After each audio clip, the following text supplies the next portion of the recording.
I want to discuss a new phenomenon which unfortunately has occurred over the last couple of days, in which supporters of the hostage deal, including members of the families of hostages, are condemning those who were opposed to the deal in a way that crosses a line. Leary Albag's father, Eli, said that he was going to settle scores with those who opposed the deal. And Roni Gonen's father, Eitan, said, quote, "It upset me and my entire family to see Bezalel Smotrich and Itamar Ben-Gvir's. Congratulations for Romy, Emily, and Doron. Are you joking? To oppose the deal and then congratulate them? I despise this behavior.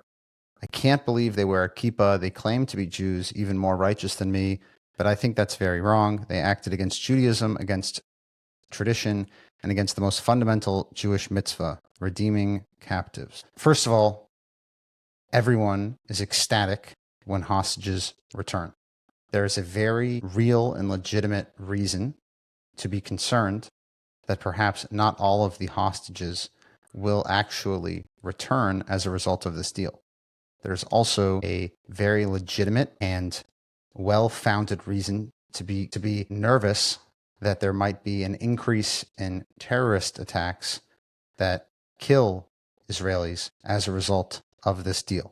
There are also legitimate reasons to be concerned about not completely eliminating Hamas and allowing them to take control of Gaza once again.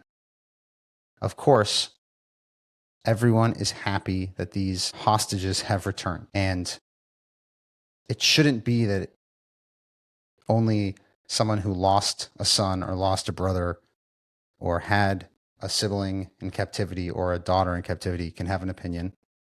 And for those who would try to challenge my commentary on the situation by saying that I'm not directly involved in it, my answer is I'm observing a phenomenon that is extremely troubling, and that you can have advocacy on behalf of a deal, and you can have advocacy on behalf of a better deal or a better resolution, and they can coexist without one person being Jewish and another person not being Jewish, or someone saying that they are going counter to Jewish tradition.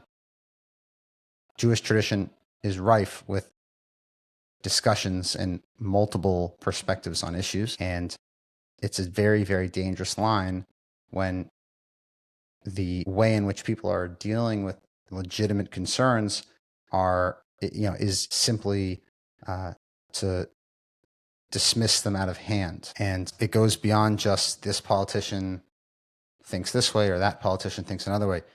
There are people who fought and gave up their entire lives to try to save these hostages, and they oppose the deal because they don't think that it provides security for the state of Israel, and there are better ways to get the hostages home.